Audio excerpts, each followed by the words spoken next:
इश्क का सफर। सूरज की किरणें हल्की हल्की पड़ रही थी जब अयांश ने पहली बार उसे देखा था। कॉलेज के पहले दिन वह लाइब्रेरी में बैठा अपनी किताबों में खोया हुआ था। तभी अचानक किसी की हंसी गूंजी। उसने सिर उठाया और सामने एक लड़की थी, नायरा।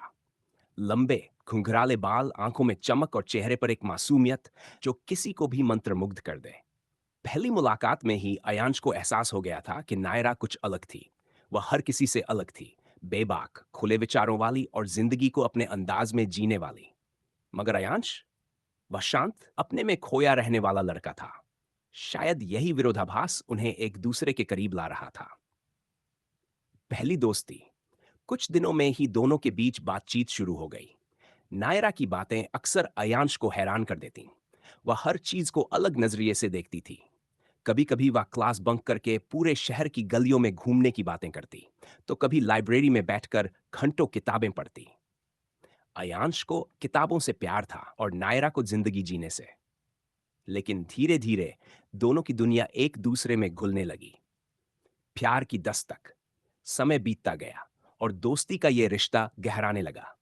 अयांश को पहली बार अपने दिल की धड़कनें तेज होती महसूस हुई जब एक दिन नायरा तेज बारिश में भीग रही थी। वह बच्चों की तरह हंस रही थी, अपनी बाहें फैलाए, मानो पूरी दुनिया को अपने आगोश में लेना चाहती हो। अयांश उसे देखता रहा और तभी उसे एहसास हुआ वह नायरा से प्यार करने लगा था।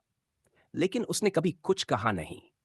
उसे डर था कि अगर उसने अपने दिल की बात कह दी और नायरा ने इनकार कर दिया तो उनकी दोस्ती भी टूट जाएगी।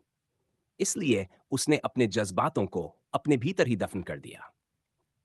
फिर अचानक एक दिन नायरा ने कहा, अयांश, मैं तुमसे कुछ कहना चाहती हूं। अयांश का दिल जोरों से धड़कने लगा।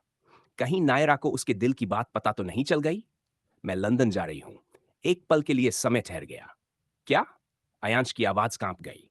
हाँ, स्कॉलरशिप मिली है, 1 साल के लिए। अयांश के मन में हजारों सवाल थे, मगर वह चुप रहा। वह चाहता था कि नायरा खुश रहे।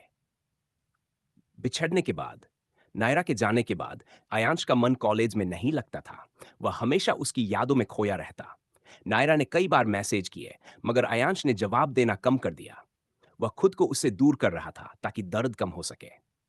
1 साल बीत गया। फिर एक दिन अचानक अयांश को नायरा का मैसेज आया, मैं कल इंडिया आ रही हूं, मिलोगे? अयांश का दिल जोरों से धड़क उठा। उसने सोचा, क्या अब भी कुछ बाकी है? फिर से मिलन। अगले दिन अयांश उसी जगह पहुंचा जहां नायरा ने बुलाया था, कॉलेज की लाइब्रेरी। जैसे ही उसने दरवाजा खोला, नायरा सामने खड़ी थी। वही चमकती आंखें, वही मुस्कान। कैसे होने पूछा। अयांश मुस्कुराया, तुम्हारे बिना अधूरा था। नायरा एक पल को चुप रही, फिर धीरे से बोली, तुम्हें पता है वहां जाकर मैंने क्या महसूस किया? क्या? कि मैं किसी को बहुत मिस कर रही थी। हर खुशी अधूरी लग रही थी, हर हंसी में कमी थी। और तब मुझे एहसास हुआ कि मैं तुमसे प्यार करती हूं।